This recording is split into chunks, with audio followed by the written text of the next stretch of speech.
Hello and welcome everyone to the new moon in Leo guided intention setting here in the SIDEREAL Insights Astrology community.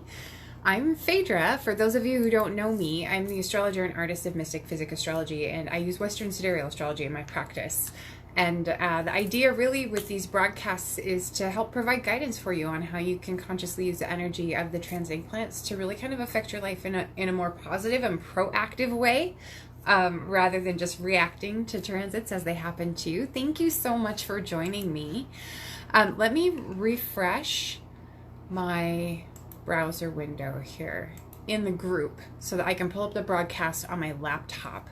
Hi, Margaret, you're here this time. That's so good. I'm excited to see you.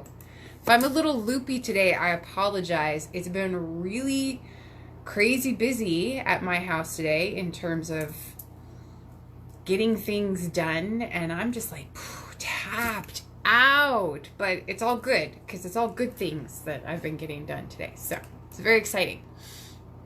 And Margaret, I'm pretty sure you have your sidereal natal chart, but if you don't, if you need to look it up, there's a link right there that I just put in the comments to the online chart calculator.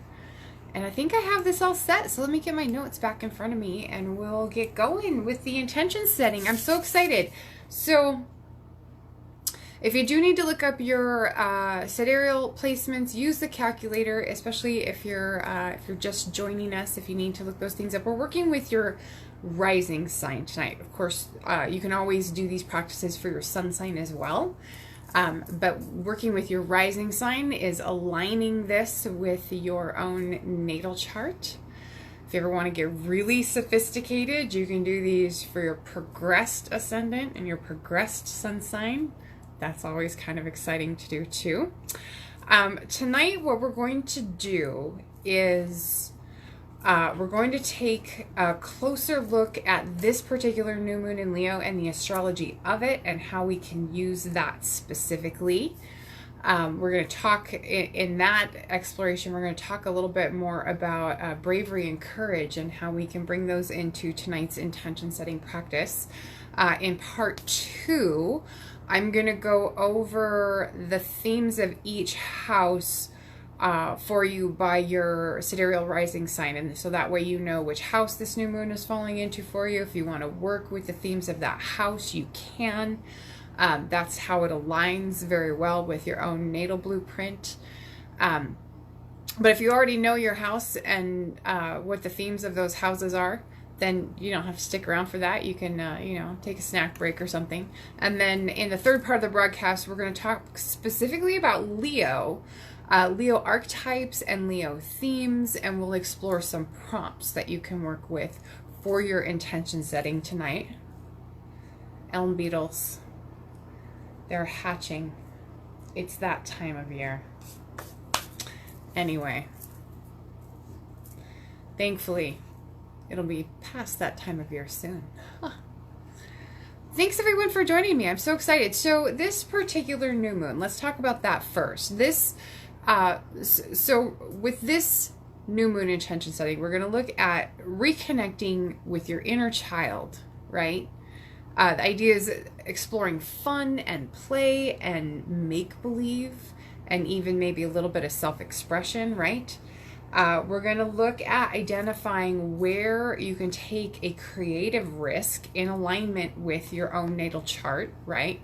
And if you are willing to take that creative risk at this new moon, you open up the opportunity for really surprising results to come to you. And I mean surprising in a good way, right? Not surprising in a bad way.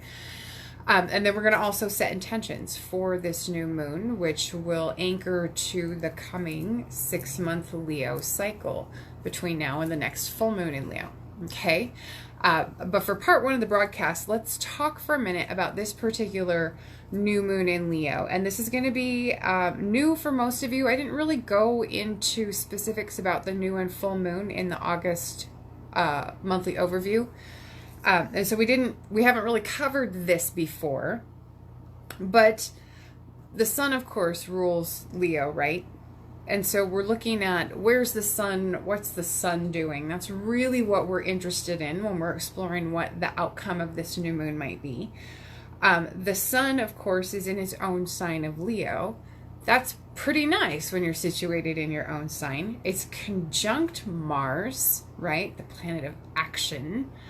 That's where we're going to be exploring the themes of bravery and courage, right? Those are Martian themes.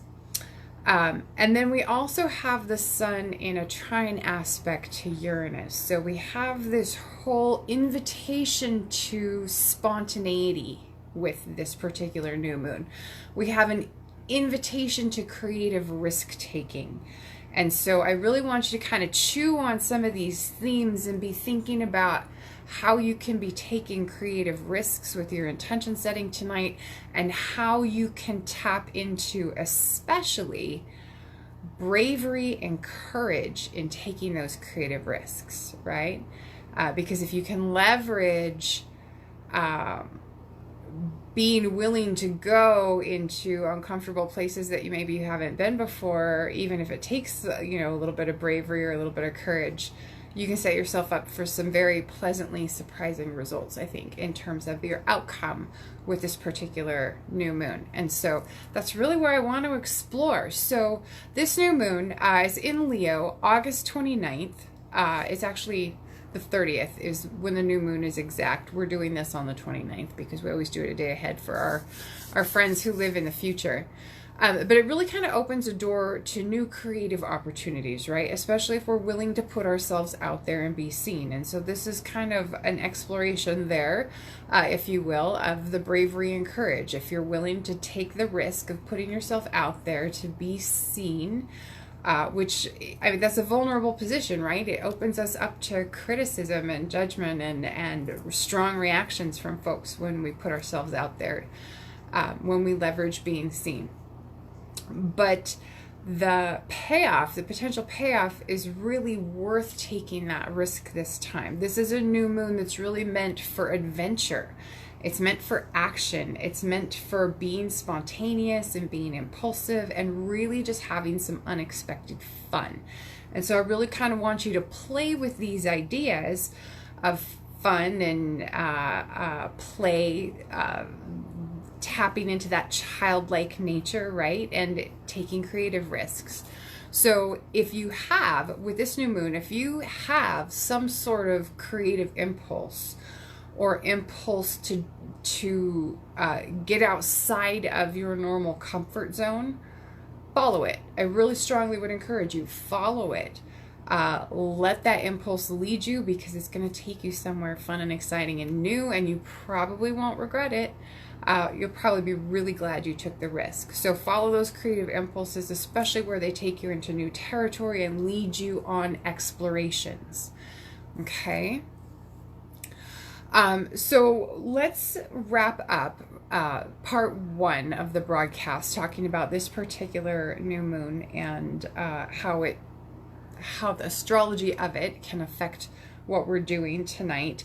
And let's step into part two here. So in part two, what we're going to do is I'm going to run through each of the rising signs and go over the houses and the themes of each house for you, so that if you want to do this in alignment with your natal chart, you can do that. Margaret says I'm writing a book, a good way along, about past lives, and the past 2 days you've been thinking of your relationship with my parents, so I'm glad to hear this. That's really kind of exciting, Margaret. I'm glad that you're writing a book. That's definitely a creative risk, right? Especially if it's one that you're really planning ultimately to have published in some way. Even if you're doing that as a self-published thing, that's really, that's very exciting. Let us know, Margaret, when that's ready to be read, because I'm sure there's folks in this group, myself included, who would be interested in reading your book. I'm curious if it's about past lives. Is this fiction or is this nonfiction, Margaret? If you'll let us know in the comments. I'm kind of curious to know what your book is about. Thanks for joining us, Ashley.